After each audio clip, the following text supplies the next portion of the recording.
Baik, selamat siang buat rekan-rekan sekalian yang sudah hadir di Zoom meeting pada kesempatan kali ini. Kita masih menunggu, dalam beberapa menit ke depan kita akan mulai ya. Kita kasih kesempatan untuk 2 sampai dengan 3 menit ke depan. Kita masih akan menunggu yang tadi yang hari ini. Terima kasih. Mas Ishak, tes. Yes. Halo, Mas Gatan. Sudah join ya? Kedengeran nggak? Kedengeran. Ya. Oke, kayaknya lagi di jalan nih. Nggak apa-apa ya, saya izin lewat handphone aja ya. Ya, nggak apa-apa. Kita rekam dari sini. Terima kasih Mas Gatan ya, sudah hadir ya.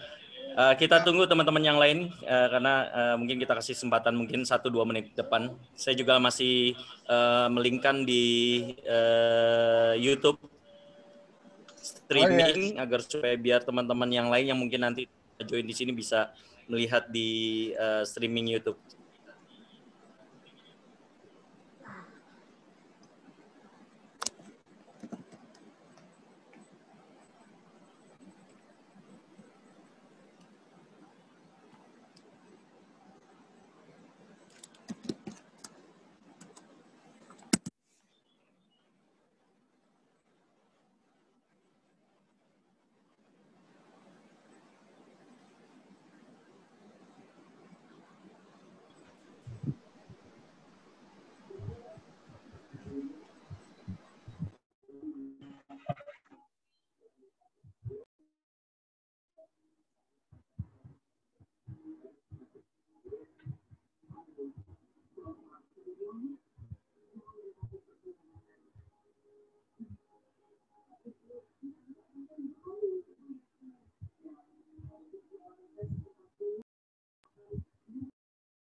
Mah, ini udah kehubung kan suaranya?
Woi, ngomong dong.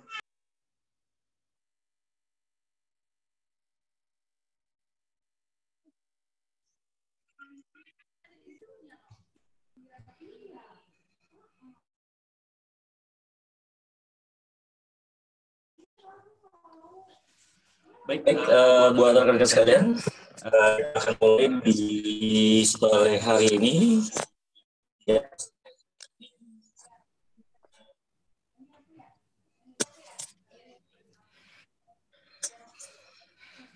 Baik, kita mulai. Assalamualaikum warahmatullahi wabarakatuh. Terima kasih sekali yang sudah hadir di sini tadi.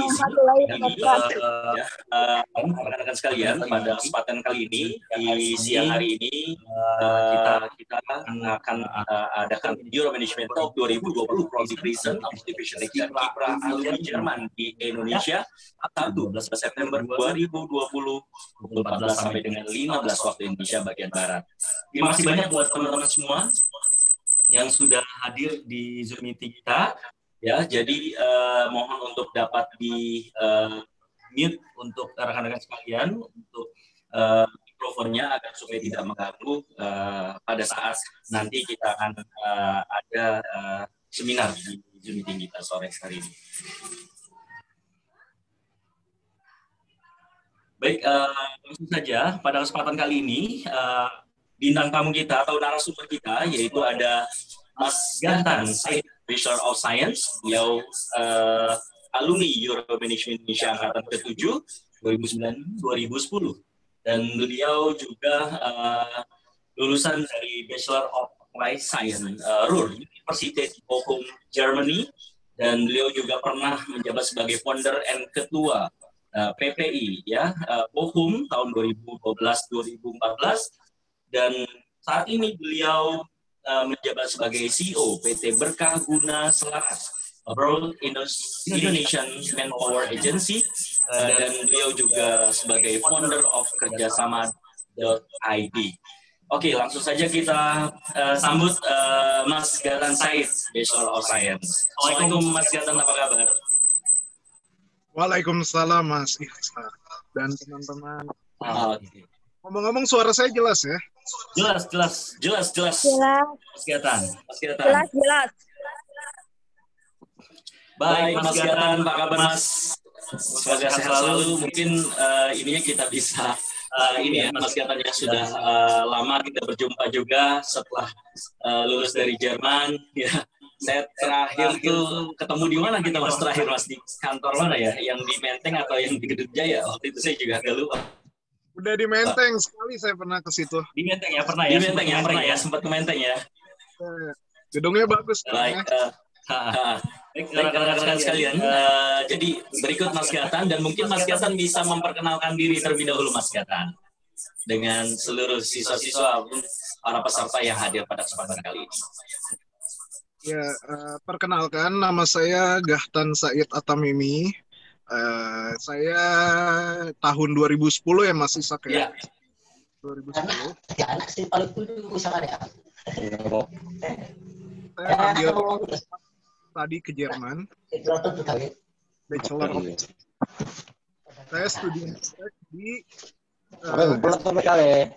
dan kuliah di Ruhr Universität Bochum di Jerman Barat. Kira-kira.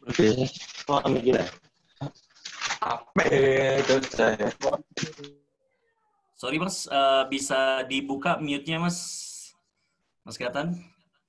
Karena tadi, ya. Udah. Bisa diulang lagi Mas? Oh, sorry. Ya. Jadi nama saya Gahtan Said Atamimi. Saya angkatan 2010 Euro Management. Waktu itu saya ngambil program studi ke Jerman, Bachelor. Dapat Studienkolleg di Studienkolleg Anhalt, terus lanjut di Bachelor Management of Economics di Ruhr Universität Bochum. 2 tahun yang lalu saya memutuskan untuk pulang berkiprah di Indonesia dan ya jadi ini ini student yang baru ya, calon-calon Ya, student. ada yang student juga, Mas. Ada juga peserta yang lain secara umum. Ada juga student-student kita yang insya Allah sedang melalui proses persiapan bahasa. Insya Allah Januari ini berangkat ke Jerman, Mas Gatan. Ke Jerman. Nah, mungkin Mas Gatan, ya pertanyaannya adalah bagaimana sih Mas Gatan bisa kuliah ke luar negeri nih? Memang dari awal ingin studi ke luar negeri atau seperti apa nih? Dari dulu dari kecil ingin kuliah ke luar negeri atau memang baru-baru aja pada saat setelah lulus SMA ke luar negeri seperti itu? Jadi awalnya cerita saya bisa sampai mendarat di Jerman itu waktu SMP atau SD itu waktu zaman Presiden Habibie, saya sangat ngefans sama beliau. Yes. Dan motivasi saya salah satunya yang kena dari sekian banyak negara kenapa harus ke Jerman, ya beliau itu. Beliau itu salah satu orang yang menurut saya paling top, anak terbaik bangsa di Indonesia. Dan dari kecil saya ngefans sama beliau. Dan sedikit demi sedikit saya pengen jadi mengikuti jejak beliau gitu, yaitu ke Jerman. Dan kemudian saya mencari info, dikenalkan sama Euromanagement, dan pas, artinya saya, menurut saya jalan yang tepat, yang saya inginkan dari kecil, ke Jerman itu. Kira-kira gitu, Mas. Nah, Mas Gatan, waktu itu ngambil jurusan apa ya di Jerman ya? Waktu itu saya ngambil Management and Economics di Ruhr University. 70% itu BWL atau Betriebswirtschaftslehre, 30% Wirtschaftslehre. Jadi 70% manajemen, 30% ekonomi. Kurang lebih begitu. Oke. Jadi bisnis ya, lebih ke arah bisnis ya. Ambilnya ya, untuk jurusannya ya. Manajemen. Iya, iya. Ngomong-ngomong, Pak Bimo-nya nggak ada ini. Mas. Ini tadi Pak Bimo sempat mau join, bilang beliau lagi ada juga, ternyata ada Zoom meeting juga di beda ruangan nih, ternyata dengan IABI, Ikatan Alumni Program Habibie-nya. Tadi beliau juga kirim salam buat Mas Gatan nih, seperti itu. Mudah-mudahan nanti kalau di terakhir program, kalau Anda bisa closing, beliau nanti akan juga closing. Oke, nah Mas Gatan, kira-kira pengalamannya Mas Gatan juga nih pada saat di sana gitu kan, kira-kira apa sih yang menjadi kendala Mas Gatan untuk kuliah di luar negeri, seperti itu? Mungkin kalau cerita ke Jerman itu kita harus, ini untuk saran untuk anak-anak yang baru mau melanjutkan kehidupannya berkuliah ke luar negeri. Ya. Kurang lebih 17 tahun ya kalian semua ya? Iya, 17-18 ya. Nah, saya salut sama kalian dan orang tua kalian karena di umur yang masih sangat muda ya, itu sudah memberanikan diri untuk mencari kehidupan, artinya keluar dari zona aman orang tua gitu. Karena kenapa? Kalau saya bagi, jadi kita harus slice itu kue, itu ada kehidupan sebelum sampai ke Jerman, di Jerman, dan setelah lulus. Kalian akan mau melanjutkannya seperti apa. Jadi sebelum kalian memutuskan, saya sarankan yang paling penting itu tujuan kalian itu apa. Karena kalian itu masih muda, kalian harus tetapkan tujuan akhirnya. Kenapa kita harus tetapkan tujuan akhirnya? Karena itu akan memotivasi kalian untuk berada di track yang benar. Gitu loh. Apa itu tujuan akhir? Tujuan akhir itu tentunya bukan study. Tujuan akhir itu mau jadi apa kalian setelah study, atau apakah Anda ingin jadi dokter kerja di Jerman, atau Anda ingin membangun pesawat seperti teman saya di Airbus, atau Anda ingin jadi Pak Bimo, atau Anda ingin entrepreneur seperti saya di Indonesia.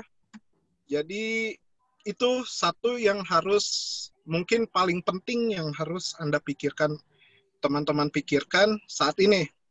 Ya. Kenapa? Karena setelah Anda di Jerman, Anda itu apa ya, ibaratnya punya kehidupan yang baru gitu loh. Tidak seperti di Indonesia, Anda tinggal di rumah orang tua, makan ada mbak, ada ini. Sedangkan di Jerman itu Anda hidup sendiri gitu. Jadi baik dan buruknya itu ditentukan oleh teman-teman sendiri gitu. Maka dari itu saya di sini biar gampangnya membagi sebelum berangkat ke Jerman, di Jerman, dan setelah di Jerman, yang artinya setelah tadi, yang artinya itu tujuan akhir kita. Habis dari Jerman itu kita mau jadi apa? Pilihannya tuh satu profesional kerja di Jerman, dua profesional di Indonesia, atau bisnis di Indonesia atau bisnis di Jerman, bisa juga. Gitu. Itu harus ditentukan sekarang. Jadi Anda ke sana itu tahu tujuan Anda itu apa, bukan hanya main-main. Dan jadi kebanyakan hilang arah menurut saya, Mas Ishak ya. Karena kenapa? Saya ini cukup makan banyak pengetahuan lah masalah mahasiswa Indonesia di sana, karena saya sendiri pernah menjabat sebagai ketua PPI Bohum selama 2 tahun, dan saya menemukan banyak tipe-tipe masalah studi pelajar Indonesia di sana. Salah satunya ya banyak dari mereka yang hilang arah, maksudnya itu lepas, jadi tujuannya jadi hambar gitu ya, Mas. Jadi lebih main atau ya banyak lah. Artinya nanti Anda merasakan sendiri di sana dilepas mempunyai 8.000. Sekarang berapa? 8.000 euro apa 10.000 ya, Mas? 10.000, Mas. Nah, bayangin. Untuk biaya hidupnya bayangin Mas Ishak, umur 18 atau 17 tahun, megang uang 10.000 euro. Iya. Mas Ishak bisa bayangin nggak? Iya. Jadi kalian itu akan mempunyai kapasitas yang tidak dimiliki mahasiswa di Indonesia, apalagi sendirian mempunyai duit sebanyak itu di luar negeri, tidak ada yang kontrol. Bahkan itu kalau kalian kuliah, kalian tidak dikontrol oleh universitas tersebut. Jadi Anda mau masuk, mau berapa tahun kuliah, itu terserah Anda yang menentukan sendiri. Artinya 100% kontrol ada di tangan Anda. Gitu. Jadi poinnya simple. Kalau kuliah ke Jerman atau keluar negeri lah, dengan uang sendiri, maksudnya nggak dari pemerintah ya, karena yang ikut Euro Management ini harus diakui berlatar belakang dari orang tua yang ada, karena sanggup untuk membiayai 10.000 euro per tahun ya. Jadi tanggung jawab itu harus dikontrol dan dipunyai dari teman-teman sendiri gitu. Sebelum berani, ya harus berani gitu. Dan jadi saya mulai. Jadi ke Jerman itu ada namanya Studienkolleg. Itu di mana ada 2 semester, tergantung jurusan kalian, W-Kurs, T-Kurs, M-Kurs, apalagi SV, Social Wirtschaft ya, Mas. Nah, iya, betul. Itu susah. Saya jelasin lagi. Kuliah ke Jerman itu nggak ada yang gampang. Kalau nggak belajar. Kalau belajar ya gampang. Tapi karena saya berlatar belakang itu biasa-biasa saja, maksudnya saya rajin belajar pun enggak, saya lebih banyak, ya saya manusia normal lah, maksudnya kayak anak-anak SMA yang muda, yang normal, main dan lain-lain. Itu buat saya sulit ya. Jadi kalau tidak ada perubahan waktu itu pada diri saya, itu mungkin saya pulang ke Indonesia nggak lulus Studienkolleg. Jadi saya waktu itu 1 semester ngulang, dan saya rubah pola hidup saya, maksudnya cara saya bergaul, saya lebih banyak bersosial sama warga negara Jerman atau warga negara Maroko waktu itu, yang dimana saya melatih saya untuk bahasa Jermannya itu sendiri. Dan ya, artinya saya merubah pola hidup saya dari yang malas-malasan ke belajar gitu. Dan pada akhirnya saya lulus. Dan saya menemukan banyak teman-teman saya yang gagal di awal karena itu tadi hilang kontrolnya itu. Dan itu yang harus saya wanti-wanti sama teman-teman kalian, karena kalian akan merasakan itu sendiri betapa bebasnya Jerman itu. Anda mau nemuin apaan aja yang di sini nggak ada tuh ada. Maksudnya jadi Anda harus bawa diri Anda sebaik mungkin lah. Itu saran saya nomor 1, kontrol diri. Dan tujuan Anda akhir itu harus Anda pegang teguh sebelum, selama, dan sesudah kuliah. Gitu. Kurang lebih begitu untuk perawalan. Ada yang mau ditanyakan dulu? Nah, Mas Gatan kan tadi kan bicara masalah studi kolik ya. Apa sih syarat yang untuk Mas Gatan lalui untuk bisa tes masuk di Jerman? Atau pra-university ya? Atau seperti matrikulasi penyertaan pendidikan untuk universitas di Jerman, seperti itu ya Pak, Mas ya? Jadi, ini belum tes Studien Kolek ya Mas? Belum. Waktu itu ada di Indonesia kan Euromanagement, yang tahun ini masih ada. Betul Mas. Nah, jadi untuk Studien Kolek Masih ada, itu, sampai saat ini masih ada juga. Untuk tesnya nanti ada di Indonesia juga Mas.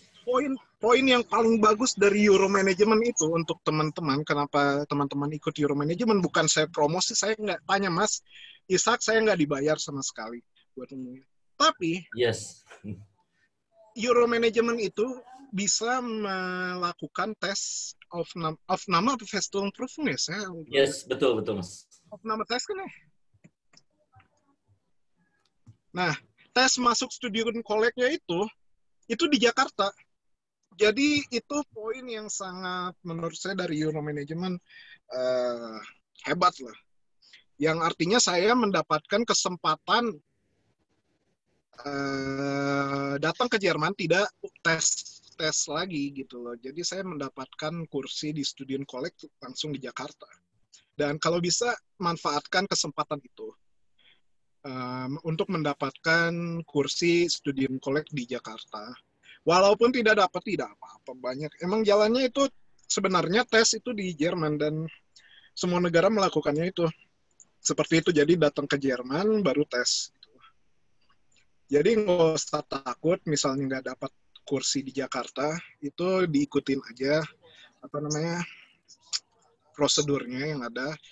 Mungkin ntar dibantu sama Mas Ishak lamarannya lewat Uni Asis kalau nggak salah. Saya udah lama sih, 2010 itu saya lupa ingat masalah Studien Kolek. Gitu. Halo? Nah, ya Mas Gaton, tesnya tes bahasa ya, bahasa Jerman dan matematika ya. Jadi waktu itu ada nggak sih kendala Mas belajar bahasa Jerman yang mungkin sangat singkat ya, kurang lebih berkisar antara 5-6 bulan gitu kan? Ya balik lagi tuh, Mas. Semuanya itu bisa, asalkan kita belajar. Maksud saya, ke Jerman itu semuanya kalau nggak belajar tuh susah. Mulai dari mendapatkan STK-nya, Studien Kolek, mulai dari Studien Kolek, mulai dari di kuliahannya. Di kuliahan itu, wah, dunia yang beda. Maksudnya, kalau Anda tidak berubah sekarang, pola hidup belajar Anda itu akan keteteran di kuliah nanti.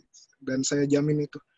Karena tapi STK bisa lah, maksudnya tidak terlalu rumit ya. Bahasa Jerman, matematika dasar, dan udah kan ya. Kalau T-kurs mungkin ada fisika biologi kali ya. Saya kurang nggak ada sih Mas, hanya 2 itu aja sih biasanya. Nah, 2 itu kalau bisa di matematika dasarnya itu harus dikuasai betul untuk dapat kursi di Student Collect. Karena saingan kalian nanti kalau misalnya nggak lulus di Jakarta itu satu dunia, di mana ada Cina, ada Maroko, ada banyak lah, semua negara itu menjadi saingan Anda nanti tes di Jerman. Kalau bisa dapat kursi di Jakarta, ya manfaatkan itulah, gitu. Dan saya yakin Euromanagement itu waktu itu membantu juga masalah matematika dasar ya.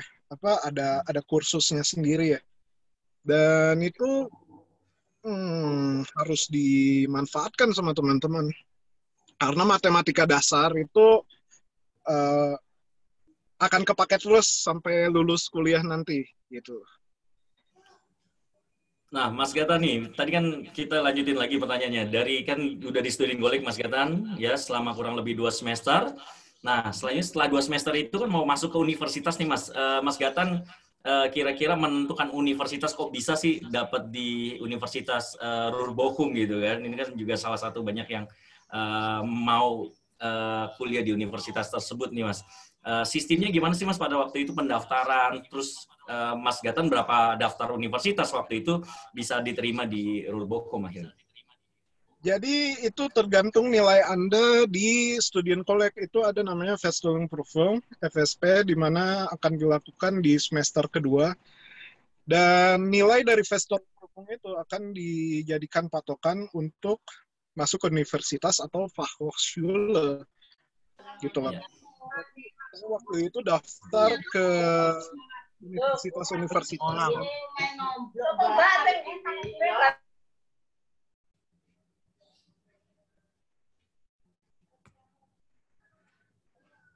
Halo? Ya Mas, sorry. Ya. Jadi saya daftar ke kurang lebih itu ada 6 universitas. Dan saya menentukan Ruhr Universität Bochum itu karena Bochum itu ada di Jerman Barat, di mana banyak sekali industri-industri besar yang headquarters-nya di Jerman Barat. Saya tidak bilang Jerman Timur atau Berlin itu kurang baik, tapi karena motivasi saya di situ untuk kerja yang banyak di perusahaan-perusahaan terkenal, maka saya memilih untuk tinggal di Jerman Barat, yaitu di Universitas Bochum, gitu. Tapi nggak masalah misalnya ada Dresden atau Berlin, ada Leipzig, macam-macam lah, Potsdam, itu nggak masalah juga, gitu loh. Dan kenapa saya tidak memilih universitas yang lain? Ya saya waktu itu mendapatkan universitas yang paling bagus menurut saya, ya Bochum itu.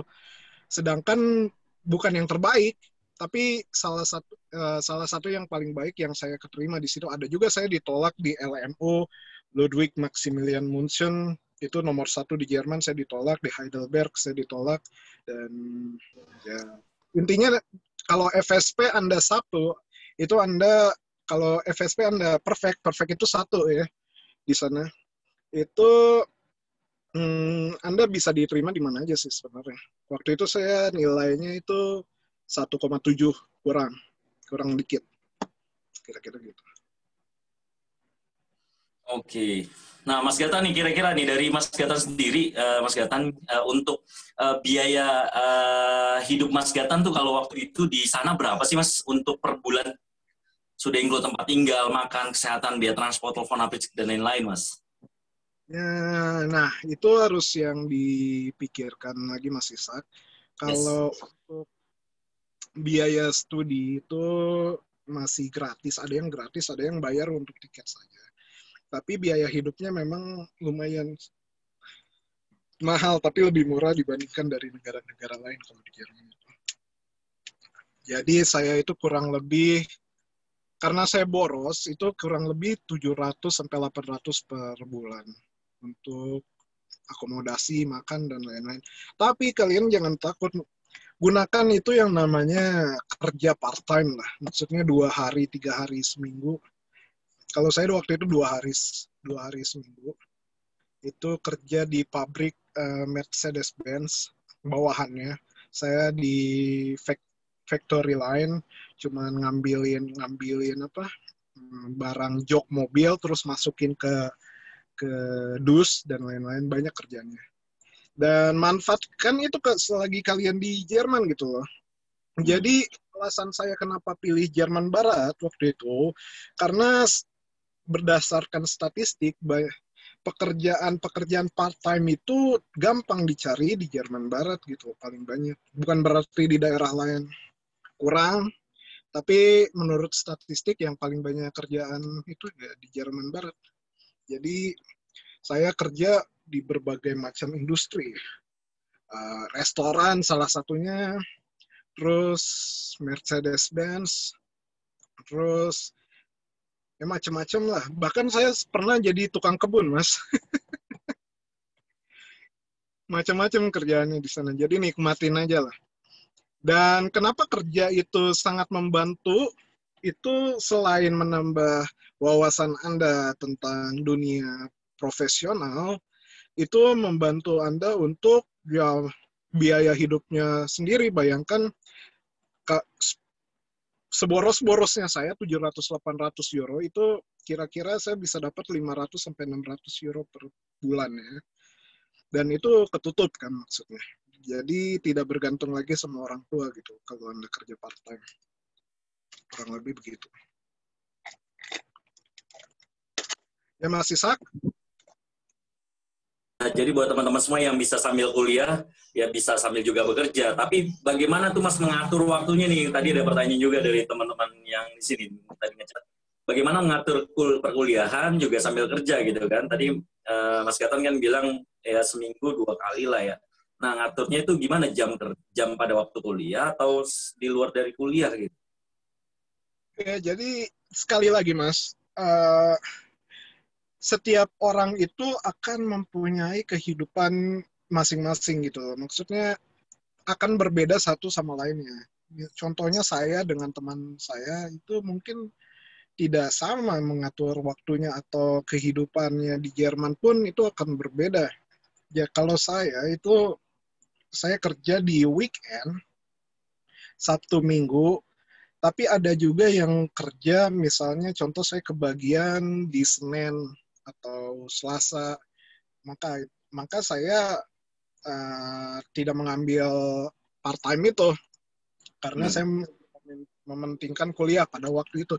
Ada juga saat di mana saya lagi butuh uang, jadi saya meninggalkan kuliah saya. Jangan ditiru. Jadi saya meninggalkan kuliah saya untuk kerja. Ya tergantung lah ya. Jadi Anda itu sangat bebas menentukan jam kerja, jam kuliah, jam main, dan itu nggak bisa dijadikan patokan, oh si ini kerja weekend doang, karena itu bergantung dari kebutuhan teman-teman sendiri gitu. Nanti di sana itu yang paling diprioritaskan apa di waktu yang mana. Contoh saya pernah waktu itu 1 semester saya tidak kuliah sama sekali untuk kerja doang. Itu juga pernah saya lakukan karena kalau kerja saya nggak dapat uang, kurang lebih begitu. Ada juga yang kuliah aja lulusnya cepat. Ada juga, kalau saya itu berapa ya? 6 semester, 8. Jadi saya 8 semester dari 5. Jadi kurang lebih 1,5 tahun ngaret. Itu 1,5 tahun itu saya gunakan untuk kerja. Kurang lebih gitu.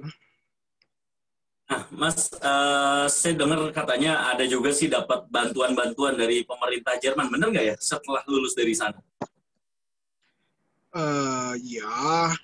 Itu contoh. Kalau saya nggak ngambil ya waktu itu karena yang saya tahu itu pajak kerja. Kalau Anda kerja itu sebagai student itu tidak dikenakan pajak gitu. Itu salah satu keunggulan. Dan Anda juga bisa mendapatkan fasilitas-fasilitas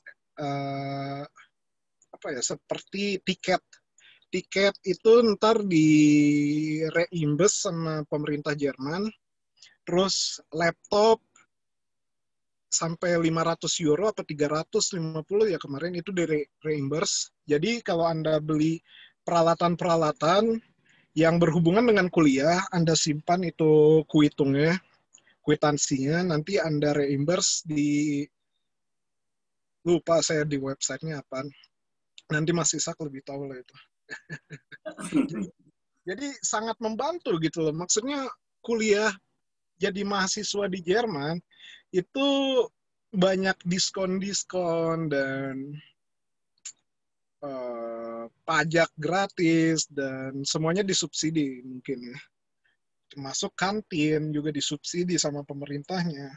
Bahkan kuliahnya sendiri pun disubsidi. Jadi sebenarnya sangat menguntungkan kalau Anda kuliah di Jerman gitu loh.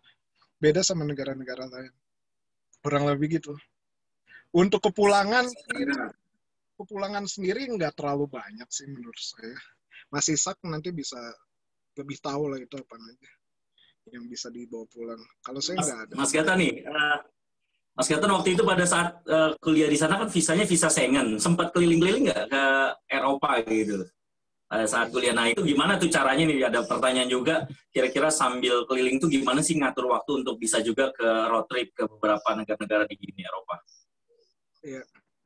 Jadi balik lagi ya, maksud saya itu harus tentukan tujuan Anda itu dari sekarang pada akhirnya tuh apa, karena itu sangat penting pada saat Anda di Jerman itu sendiri, karena kemungkinan-kemungkinan itu terlalu banyak. Jadi valnya itu terlalu banyak. Anda ingin keliling kemana, keliling ke Iceland. Saya sampai ke ujung dunia, ke Iceland saya 2 kali. Ya, Lain-lain. Karena Eropa itu romantis.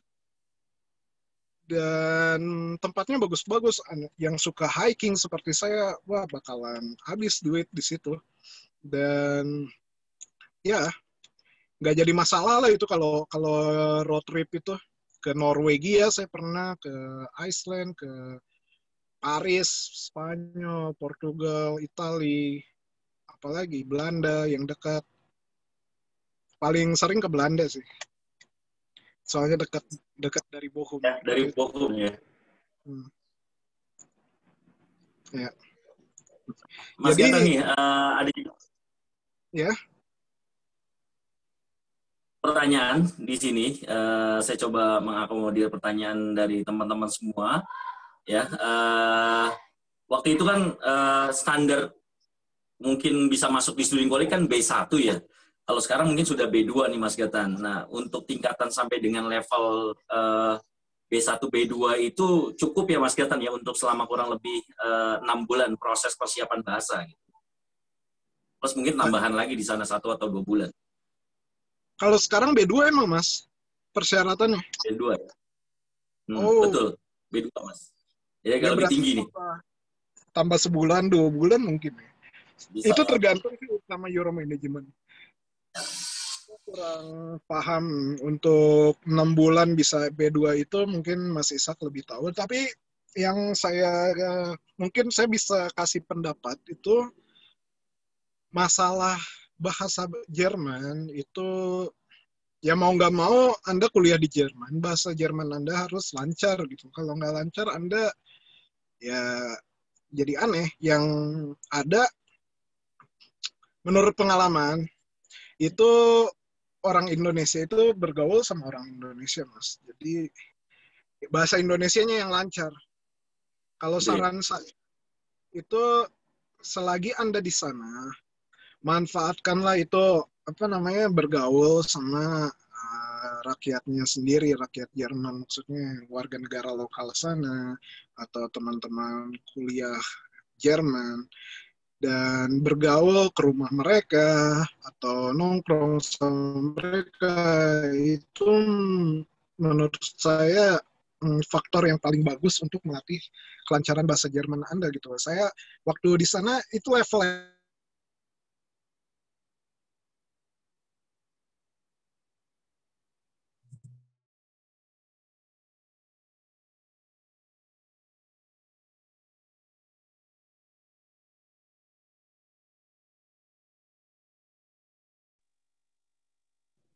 Halo? Mas Gatan, sorry, kayak sinyalnya ya tadi Iya. putus. Ini masih ada ya semuanya? Masih. Saran saya itu ya bergaul sama warga Jerman sendiri untuk kelancaran bahasa Jerman Anda. Kalau untuk B1, B2 itu dipakainya sebelum masuk studien kolek aja sih. Mas, itu pas udah di sana mau nggak mau kalian itu harus dituntut untuk berbahasa. Jadi jangan takut lah, itu B1, B2 itu cuman di Jakarta sama masuk studium koleknya aja. Setelah itu bahasa Anda, kalau Anda bergaul dengan Jerman. orang Jerman akan lancar sendiri kok, saya jamin. Nggak ada masalah. Tapi ada juga, kebanyakan itu masalahnya, mereka ini, bukan mereka ya. Saya juga bergaul bahkan saya ketua PPI Bochum gitu. Saya banyak bergaul dengan komunitas-komunitas Indonesia. Dan saya menemukan beberapa teman itu yang itu takut untuk bergaul dengan warga negara Jerman, sehingga mereka bergaulnya di sana sama orang Indonesia sendiri.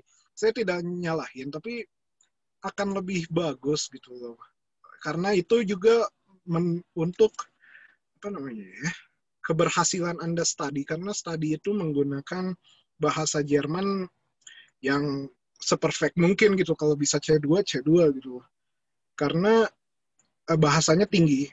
Kalian tidak usah takut, asalkan Anda berani untuk bergaul dengan bahasa Jerman. Saya pikir cukup lah itu untuk melatih gitu.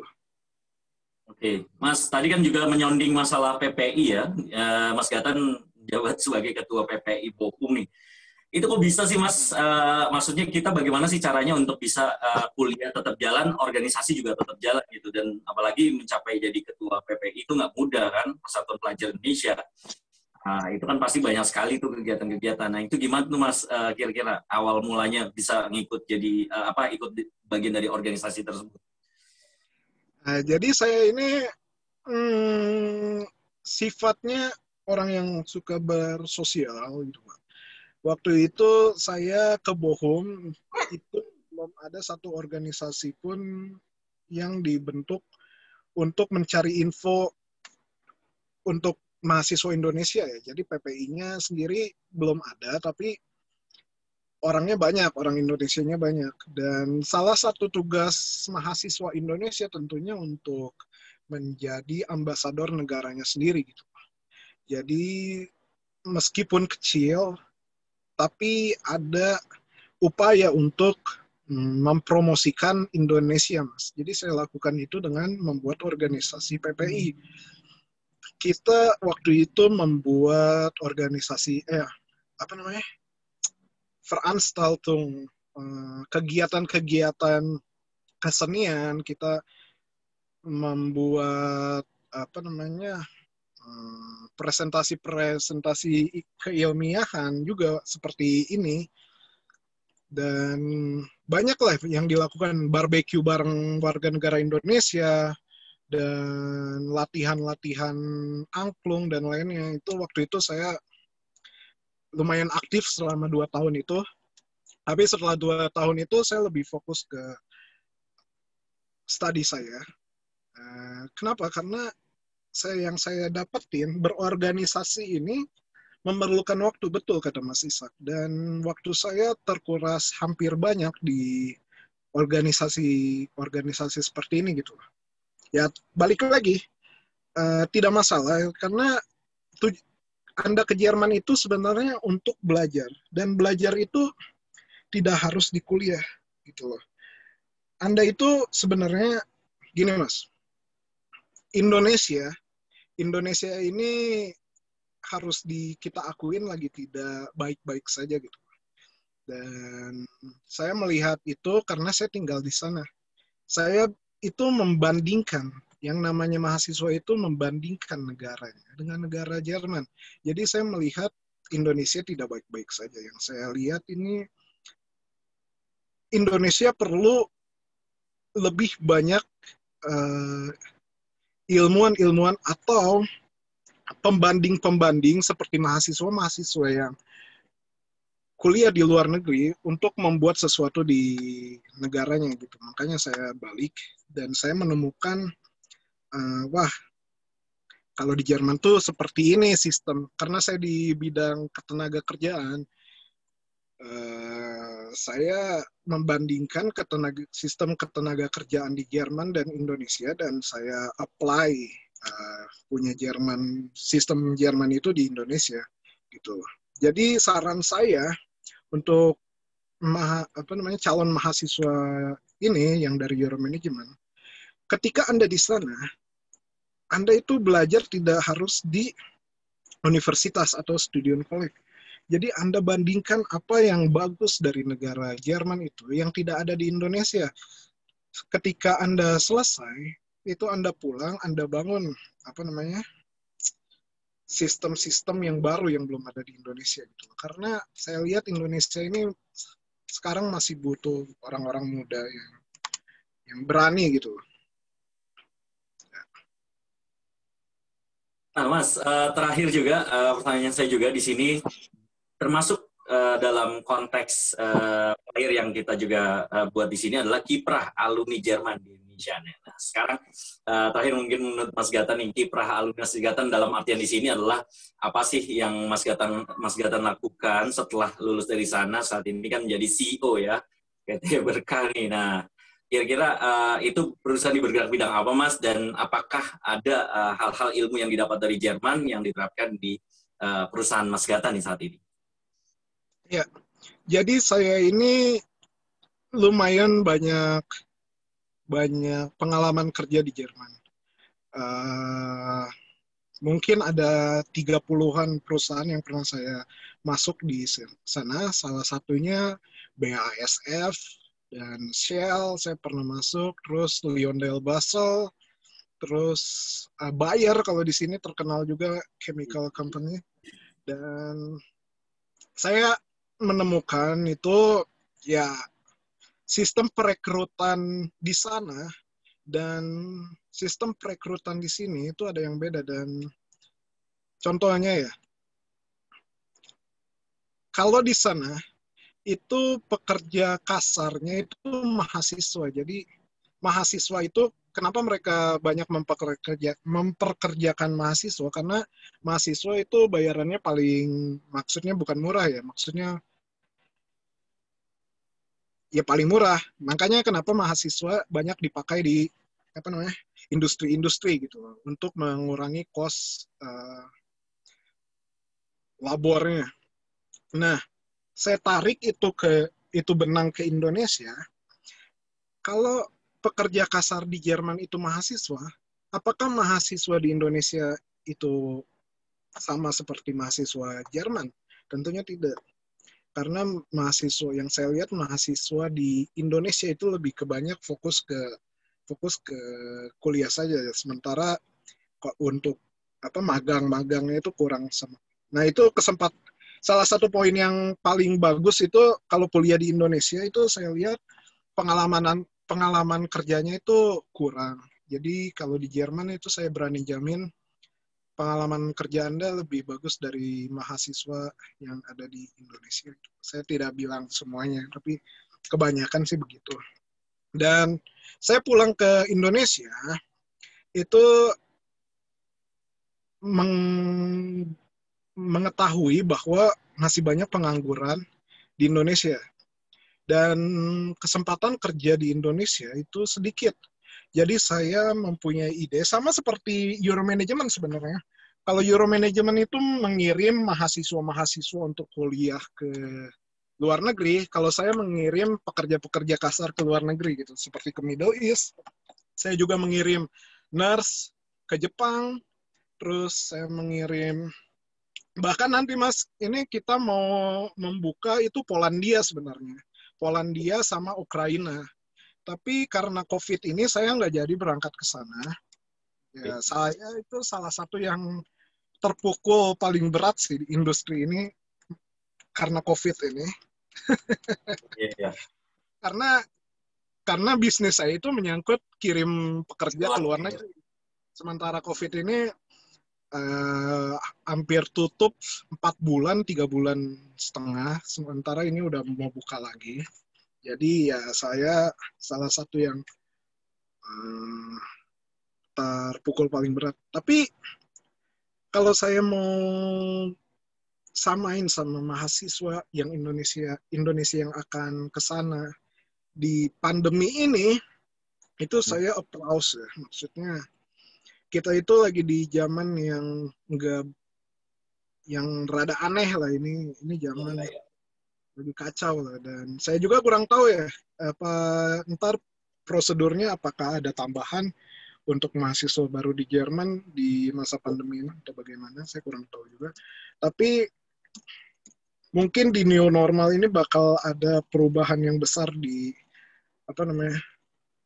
di Jerman gitu loh. Dan ya lebih baik mencari info yang sebenar mungkin, karena saya yakin akan sistem perkuliahan dan lain-lain itu akan ada yang berubah di masa pandemi ini gitu. Mas Ishak mungkin bisa bantu cari info yang lebih. Ya, jadi saya simpulkan tadi hasil yang mungkin kita diskusikan di siang hari ini yang menjelang sore. Jadi memang Mas Gatan sudah mempersiapkan semuanya dari awal setelah kelulusan SMA untuk persiapan bahasanya, lalu masuk di studying college, ya, dan selanjutnya juga masuk ke universitas. Bahkan Mas Gatan juga berorganisasi yang sangat luar biasa. Itu yang sebenarnya pada intinya adalah kuliah di Jerman tidak hanya belajar saja secara akademik, tapi juga harus juga belajar non akademik. Dalam artian di sini harus berorganisasi, berinteraksi dengan orang-orang Jerman, yang nantinya itu menjadi memudahkan kita menjadi link and networking kita nanti setelah kita lulus dari Jerman. Yang pastinya juga itu kalian juga bisa bekerja di sana di Jerman dengan tujuan adalah dengan adanya bekerja untuk cari pengalaman yang pada saat nanti kalian di Indonesia kalian bisa membuka peluang-peluang usaha bekerja di Indonesia, membuka nantinya para pekerja baru yang nantinya bisa bekerja di perusahaan kalian. Ya, jadi itu yang dilakukan oleh Mas Gatan sampai dengan saat ini. Dan memang kondisi pandemik ini terpukul bagi beberapa aspek ya, terutama di bidang-bidang yang seperti Mas Gatan ngerti. Dan kebetulan juga kalau untuk dari segi pendidikan, Mas Gatan, pemerintah dalam artian di sini di Jerman membuka, memang saat ini baru membuka untuk yang mahasiswa ingin studi untuk visanya. Tapi kalau untuk yang dari segi sistem bekerja ataupun kunjungan dan sebagainya memang masih di-close oleh pemerintah Jerman. Tapi kalau untuk yang studi, alhamdulillah siswa-siswa kami baru kemarin ada yang beberapa sudah mendapatkan visa studi, dan insya Allah dalam hitungan 1-2 minggu ke depan ini kita berangkatkan ke Jerman. Dan kami kemarin juga baru interaksi dengan alumni Jerman yang memang saat ini masih domisili di Jerman di pekan lalu. Alhamdulillah masih berjalan di Jerman dalam artian di sini sesuai dengan prosedural COVID ya, mereka berkuliah tapi memang bergantian kuliahnya, tidak seperti mungkin di era new normal sebelumnya atau yang pada saat sebelum pandemi mereka normal, tapi saat ini mereka bergantian untuk kuliahnya ya. Jadi dengan protokol COVID yang memang sesuai dengan ditentukan oleh WHO. Jadi itu sedikit gambaran Mas Gatan. Nah terakhir Mas Gatan, mungkin closing statement nih dari Mas Gatan untuk teman-teman semua yang hadir di sini. Apa sih wejangan dari Mas Gatan, terakhir closing statement dari Mas Gatan untuk ajakan untuk bisa kuliah keluar. Silakan Mas Gatan. Ya, jadi simpelnya kalau saya itu cuman satu itu yang pertama kali saya sebutkan pada kesempatan ini di awal, itu Anda harus tentukan tujuan Anda itu pada akhirnya itu apa, sehingga Anda tetap di track yang sama gitu. Jadi Anda tidak ke kiri, tidak ke kanan. Dan kenapa? Karena untuk masalah studi B2 dan lain-lain itu bisa diatur lah. Kalau Anda belajar pasti gampang. Itu aja sih. Yang penting tujuan akhir Anda itu apa, dan Anda akan mau menjadi apa 10 tahun atau setelah lulus 6 tahun, 10 tahun, 15 tahun mulai dari hari ini, dan Anda pegang teguh itu sehingga Anda tidak ke kiri, tidak ke kanan. Begitulah. Terima kasih Mas Ishak. Baik, terima kasih banyak Mas Gatan atas waktu dan kesempatannya. Alhamdulillah di sore hari ini luar biasa Mas Gatan dengan kesibukannya Mas Gatan penyempatan waktu di Zoom meeting kita di siang menjelang sore hari ini. Kami mengucapkan banyak-banyak terima kasih atas waktu dan kesempatannya Mas Gatan sudah bisa bersilaturahmi di ruang Zoom Euro Management Indonesia Talk di sore hari ini. Yang mudah-mudahan kita terus mendapatkan motivasi dari para alumni Euro Management Indonesia untuk bisa studi dimanapun juga, bisa ke Jerman, ke Perancis, atau di negara-negara lainnya yang pastinya akan menyusul ya jejak langkah Mas Gatan pastinya untuk bisa menimba ilmu di luar negeri. Ya sekali lagi terima kasih banyak Mas Gatan atas waktu dan kesempatannya, untuk sehat selalu untuk kita semua. Terima kasih Mas Gatan, yakin salam buat keluarga di rumah dan sebagainya. Terima kasih. Assalamualaikum. Terima kasih Mas Gatan. Waalaikumsalam warahmatullahi wabarakatuh. Baik rekan-rekan sekalian, demikianlah sharing session di sore hari ini bersama ya Mas Gatan yang sudah hadir pada kesempatan kali ini ya. Buat rekan-rekan sekalian, pada intinya kami dari Euro Management Indonesia akan memberikan informasi-informasi terupdate terkini, baik kalian untuk undang para alumni narasumber yang akan hadir di setiap pekannya, dengan tujuan bukan lain dan bukan tidak, melainkan untuk menambah wawasan dari teman-teman semua, ya, untuk menambah motivasi buat teman-teman semua untuk bisa kalian kuliah ke luar negeri. Dan sampai saat ini di masa pandemik ini kami terus akan menginformasikan yang bersifat positif buat teman-teman semua, agar kalian semua yang saat ini sedang belajar, yang saat ini sedang mungkin mempunyai harapan-harapan untuk studi ke luar negeri, kalian bisa mendapatkan motivasi lebih dengan mengikuti kegiatan-kegiatan kita. Mungkin itu saja yang dapat kami sampaikan. Kami ucapkan terima kasih buat teman-teman semua yang sudah hadir di Zoom meeting kita di sore hari ini. Jangan lupa, kita nanti ada juga di hari Minggu besok dengan tema yang berbeda, yaitu kebetulan akan hadir alumni dari Euro Management Indonesia yang saat ini kuliah di Perancis, di Paris, dan beliau akan memberikan sharing session tentang bagaimana beliau studi digital marketing di Paris ya. Jadi itu juga sangat baik juga untuk materinya, jadi nanti akan saya share ke sosial media dan ke rekan-rekan sekalian yang hadir pada kesempatan kali ini. Besok di pukul 15 waktu Indonesia bagian Barat di hari Minggu, nanti akan bertemu lagi dengan saya. Terima kasih banyak buat teman-teman semua, sehat selalu buat rekan-rekan sekalian, jaga kesehatan kalian di masa pandemik ini. Kalian harus mengikuti protokol COVID-19 sesuai dengan anjuran dari pemerintah. Terima kasih banyak atas waktu dan kesempatannya. Mohon maaf apabila ada kekurangan dalam pelaksanaan layanan. Saya dengan Ishak, saya mengucapkan terima kasih, dan mewakili dari pihak manajemen Euro Management Indonesia, ya, salam buat kita semua. Terima kasih. Assalamualaikum warahmatullahi wabarakatuh. Auf Wiedersehen. Danke.